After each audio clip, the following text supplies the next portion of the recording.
신민여 대표가 쓴 아버지의 북녘 하늘, 부제가 떠나온 이들과 함께한 그리움의 시간들. 이 책은 신 대표 개인의 이야기, 특히 그 아버님에 대한 마음에서 시작하는데요. 그게 결국에는 수많은 탈북민들의 삶, 그리고 세조위라는 단체의 활동으로 이렇게 이어지는 과정을 아주 생생하게 보여주고 있습니다. 한 사람의 마음이 어떻게 통일운동으로 이어졌는지, 탈북민들과 함께하면서 피어난 희망들, 그럼 그 시작점인 아버지 이야기부터 한번 들어가 볼까요? 저자인 신민여 대표가 통일운동에 몸담게 된 그 뿌리가 바로 아버지였다, 이렇게 말하고 있거든요. 함경북도 길주 출신이신 아버님, 그 삶 자체가 어떻게 보면 분단의 아픔을 그대로 보여주는 것 같아요.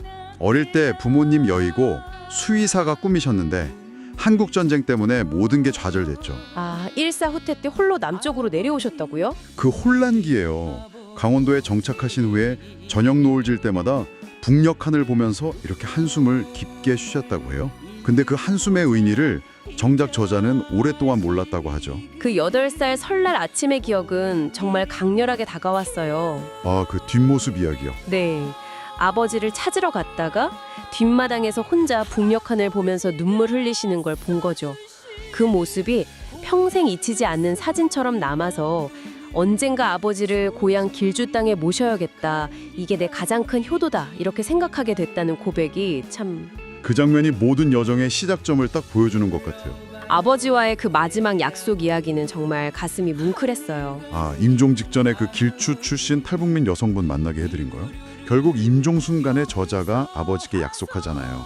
북한 사촌들 다 데려와서 잘 살게 하고 통일되면 할아버지 할머니 산소도 이장해드리겠다. 네, 아버지는 눈물 흘리시면서 편안히 눈 감으셨다고. 이 약속이 그냥 딸로서의 마지막 다짐, 이걸 넘어서서 저자의 남은 삶 전체를 이끌어가는 어떤 사명, 방향이 된 거죠. 그래서 이 책 자체가 그 약속을 어떻게 지켜왔는지 보여주는 희망 보고서이자 앞으로도 지키겠다는 서양문, 이렇게 말하고 있잖아요.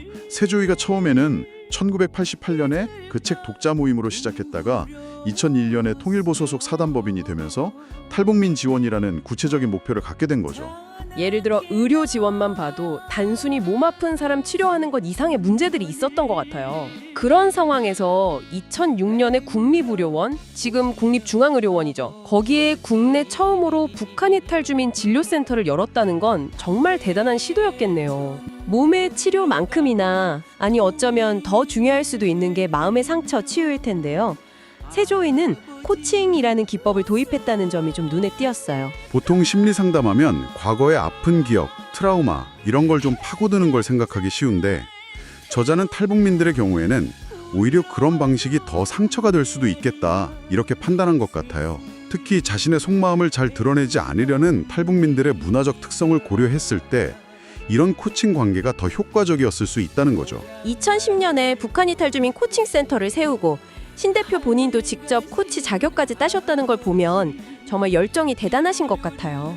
나는 행복하면 안 돼요 라고 말하는 탈북민들의 죄책감 문제, 이건 정말 많은 생각을 하게 만들더라고요. 가족을 두고 왔다는 죄책감, 나만 살아남았다는 그런 마음 때문에 스스로 행복할 자격이 없다고 생각하는 거잖아요.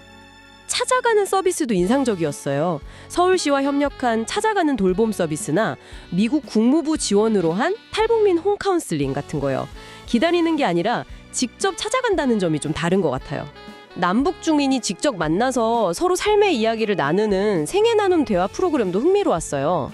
삶은 달걀 하나에 얽힌 어머니와의 이별 이야기에 다 같이 울었던 그런 감동적인 순간도 있고요. 통일은 결국 사람의 마음이 먼저 통합되어야 한다는 걸 보여주는 거죠. 그런 어려움 속에서도 책에 나온 그 면접장에서 북한 어머니랑 몰래 통화하다 걸렸는데 결국 채용돼서 중고차 딜러로 성공하고 어머니까지 모셔온 청년 이야기는 정말 큰 희망을 주는 것 같아요. 세조위의 역할이 탈북민들이 직장에 잘 적응하고 오랫동안 성장할 수 있도록 계속 지원하고 관리하는 것까지 가야 한다는 걸 보여주는 것 같아요. 10년간 진행됐다는 북녘 고향으로 보내는 편지 공모 사업 이야기도 참 여운이 깊었습니다. 붙일 수 없다는 그 설정 자체가 너무 슬프잖아요. 저자가 심사할 때마다 눈물을 참기 힘들었다고 할 만큼 그 편지들에는 정말 두고 온 가족에 대한 그리움, 미안함, 만나고 싶은 간절함이 절절하게 담겨 있죠. 또 편지들이 분단 시대를 살아가는 우리 모두의 어떤 집단적인 기억이자 기록이라고 생각해요. 편지 끝마다 반복되는 죽지 말고 꼭 살아남아 통일되면 만나자. 그 말이 어떤 정치 구호보다 더 강력하게 통일의 염원을 전하는 것 같아요. 아버지의 북녘하늘 이 책을 통해서 신민여 대표 개인의 삶에서 시작된 이야기가 세조이라는 단체를 통해 어떻게 넓어지고 또 수많은 탈북민들의 삶과 만나면서 구체적인 변화를 만들어 왔는지 정말 깊이 있게 살펴본 것 같습니다. 이 책과 세종구이의 활동은 바로 우리 곁에 있는 사람들의 구체적인 삶의 문제라는 걸 다시 한번 느끼게 해줍니다.